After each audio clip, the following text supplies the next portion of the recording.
I chose to read The Vegetarian or Cheishik Chuija. The Hanja are also the same as the Japanese kanji, Saishoku Shugi, by the way, by Hong Kong. I didn't want to waste this opportunity and wanted to challenge myself to read something I might not otherwise read. At 188 pages, this work of literature was the right level of difficulty that I was looking for. It seemed very popular, with numerous reviews praising it like complex and strange. This is a book that will stay with you and brutally yet beautifully explores the gap between one person's expression and another's perception. It has won 2 awards: a Korean award in 2005, Yesong Literary Prize, and in 2016, the English translation won the International Booker Prize. The British translator Deborah Smith corroborated with Hong Kong. The prize is £50,000 to each the author and translator. Translating can be very challenging. Smith has said that her first attempt at a Korean novel translation involved looking up practically every other word in the dictionary. I have read many books, but this is the first book by a Korean author I have ever read.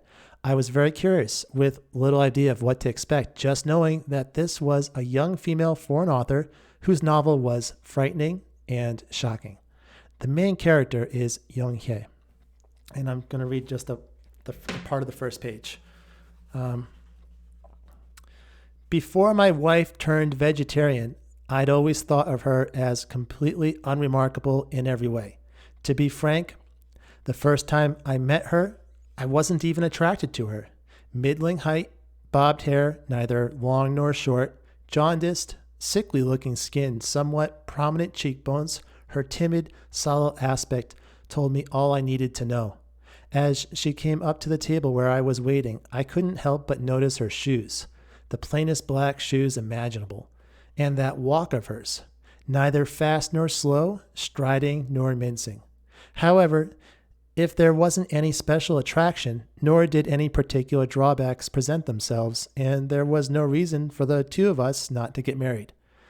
The passive personality of this woman, in whom I could detect neither freshness nor charm or anything especially refined, suited me down to the ground.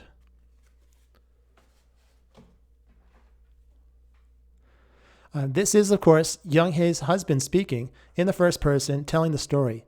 I don't know if it's because of the Korean or if it's the British English translator, but the style feels a little old-fashioned to me, very literary, and it held my interest right away.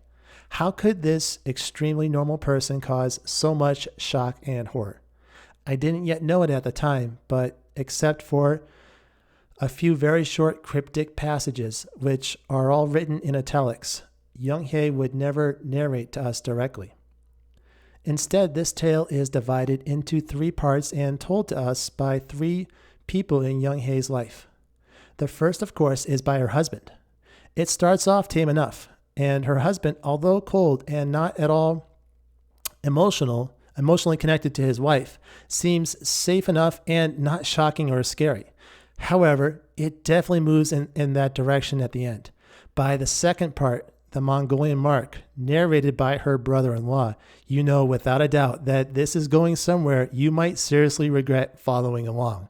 If this were a movie, here's where I would have covered my eyes before asking if it were okay to look. The last chapter, Flaming Trees, is told by her older sister. You think the worst must be behind now, so you continue reading, hoping not just for their salvation and sanity, but for yours also, that there will be light at the end of the tunnel. It's a rough journey. It put me way out of my comfort zone. I'm glad I chose it, but I'm hoping the next Korean novel will be a little less intense.